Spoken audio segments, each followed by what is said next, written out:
Chapitre 49. Jacob appela ses fils, et dit: Assemblez-vous, et je vous annoncerai ce qui vous arrivera dans la suite des temps. Rassemblez-vous, et écoutez, fils de Jacob. Écoutez Israël, votre père. Ruben, toi, mon premier-né, ma force et les prémices de ma vigueur, supérieur en dignité et supérieur en puissance. Impétueux comme les eaux, tu n'auras pas la prééminence. Car tu es monté sur la couche de ton père, tu as souillé ma couche en y montant. Siméon et Lévi sont frères, leurs glaives sont des instruments de violence. Que mon âme n'entre point dans leur conciliabule, que mon esprit ne s'unisse point à leur assemblée. Car, dans leur colère, ils ont tué des hommes, et, dans leur méchanceté, ils ont coupé les jarrets des taureaux. Maudite soit leur colère, car elle est violente, et leur fureur, car elle est cruelle.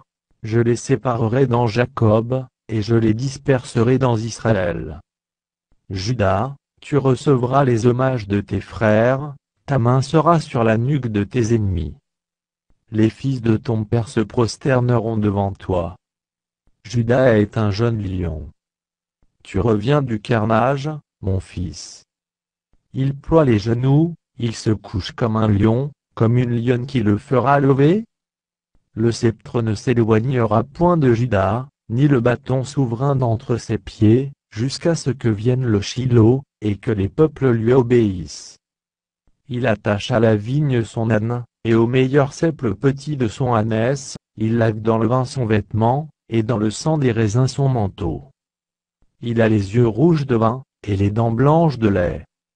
Zabulon habitera sur la côte des mers, il sera sur la côte des navires, et sa limite s'étendra du côté de Sidon. Issachar est un âne robuste, qui se couche dans les étables. Il voit que le lieu où il repose est agréable, et que la contrée est magnifique, et il courbe son épaule sous le fardeau, il s'assujettit à un tribut. Dan jugera son peuple, comme une des tribus d'Israël. Dan sera un serpent sur le chemin, une vipère sur le sentier, mordant les talons du cheval, pour que le cavalier tombe à la renverse. J'espère en ton secours, ô Éternel. Gad sera assailli par des bandes armées, mais il les assaillira et les poursuivra. Azé produit une nourriture excellente, il fournira les mets délicats des rois. Nephtali est une biche en liberté, il profère de belles paroles. Joseph est le rejeton d'un arbre fertile, le rejeton d'un arbre fertile près d'une source, les branches s'élèvent au-dessus de la muraille. Ils l'ont provoqué, ils ont lancé des traits, les archers l'ont poursuivi de leur haine. Mais son arc est demeuré ferme, et ses mains ont été fortifiées par les mains du puissant de Jacob, il est ainsi devenu le berger, le rocher d'Israël. C'est l'œuvre du Dieu de ton père, qui t'aidera, c'est l'œuvre du Tout-Puissant, qui te bénira des bénédictions des cieux en haut, des bénédictions des eaux en bas, des bénédictions des mamelles et du sein maternel. Les bénédictions de ton père s'élèvent au-dessus des bénédictions de mes pères jusqu'à la cime des collines éternelles, qu'elles soient sur la tête de Joseph, sur le sommet de la tête du prince de ses frères.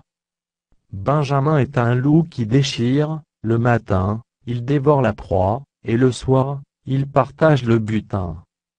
Ce sont là tous ceux qui forment les 12 tribus d'Israël. Et celle à ce que leur dit leur père, en les bénissant. Il les bénit, chacun selon sa bénédiction. Puis il leur donna cet ordre: je vais être recueilli auprès de mon peuple, enterrez-moi avec mes pères, dans la caverne qui est au champ des fronts, les tiens.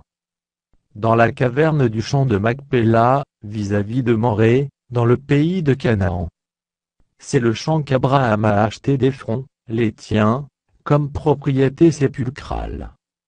Là on a enterré Abraham et Sarah, sa femme, là on a enterré Isaac et Rebecca, sa femme, et là j'ai enterré Léa. Le champ et la caverne qui s'y trouvent, ont été achetés des fils d'Heth. Lorsque Jacob eut achevé de donner ses ordres à ses fils, Il retira ses pieds dans le lit, il expira, et fut recueilli auprès de son peuple.